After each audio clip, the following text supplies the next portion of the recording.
Well, friends, good morning to all of you. I don't have to specifically go about the names and all our friends.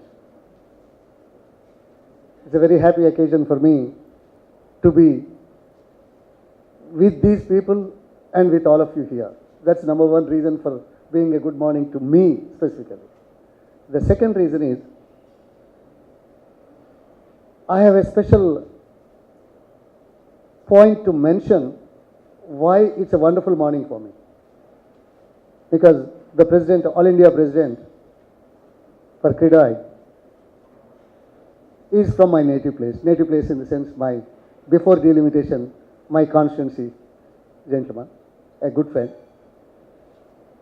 And now of course, just neighboring area Mandal.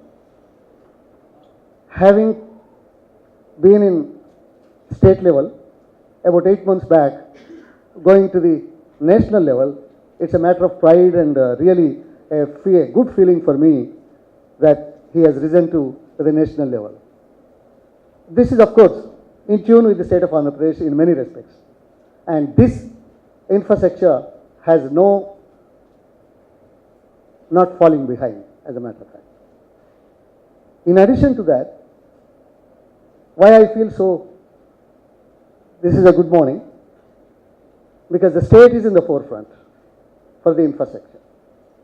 Infrastructure is the phase and index of development. That is the reason why Hyderabad has been mentioned, adjudged, the second most affordable and better place in the world, next only to Malaysia, for IT, ITS and hardware purposes. So that makes me feel even more happier this morning with the infrastructure being the index or the phase of development that is going to take place. Then this organization has been the, what we call, playing a wonderful advisory role at national level in the infrastructure matters and also monitoring the efforts of various infrastructure people with their difficulties or easiness with which they do it, so that this can be taken forward in the interest of the nation, in the interest of the states. I really congratulate the organization in doing such a wonderful service. You know, agriculture contributes about 14% of the national GDP, with the largest employment, and about 65% of the people still dependent on agriculture and allied activities. Followed by the second highest employment generation from infrastructure, that is, what we are all deliberating, and it contributes about 7% to the national GDP. It's not a small amount. Taking that as a cue, 7% GDP at national level, next only to agriculture, in employment generation, the state has been giving lot of importance, the priority for this sector. That is the reason why earlier we had this FSI GO 168 from the state of Andhra Pradesh. I don't think any other state has done this. That's the number one point. Number two, we have reduced the stamp duty to 5%, which is the lowest in the country of all the states, which are averaging about 8 to 9% in other states. So, Andhra Pradesh,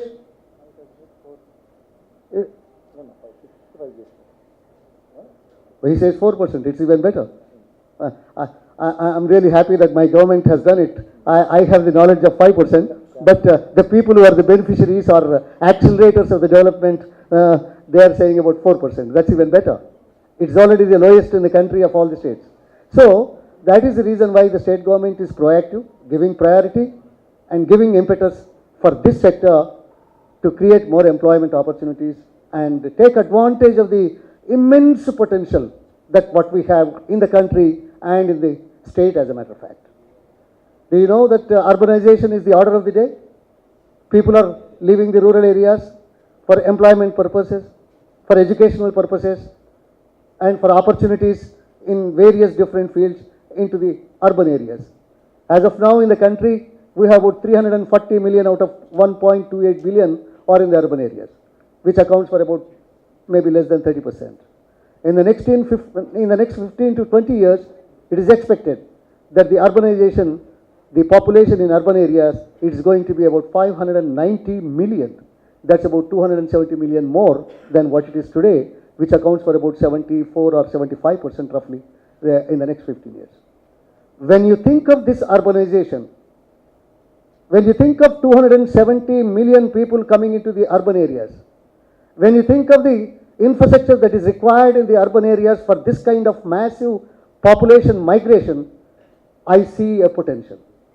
I see the scope.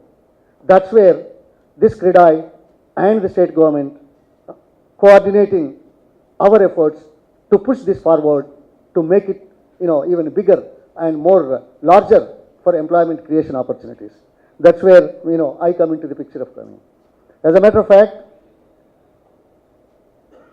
as the president of CREDAI has already said, about 60 million dwelling units as far as housing is concerned in urban areas, with a backlog of about 18 million, which makes about 78 million housing opportunities in the next 15 to 20 years, which goes a long way for streamlining and then exploiting the opportunity not only in the state of Andhra Pradesh, but in the entire country. I'm sure with the national president, the state president, the Hyderabad chapter, all are being here, I think the state of Andhra Pradesh, not only alphabetically number one, in the forefront, but also in infrastructure, try to push it, take advantage, take people together with you, see that the Telugu people, no matter where they are, will take advantage of the situation in the next 15 to 20 years.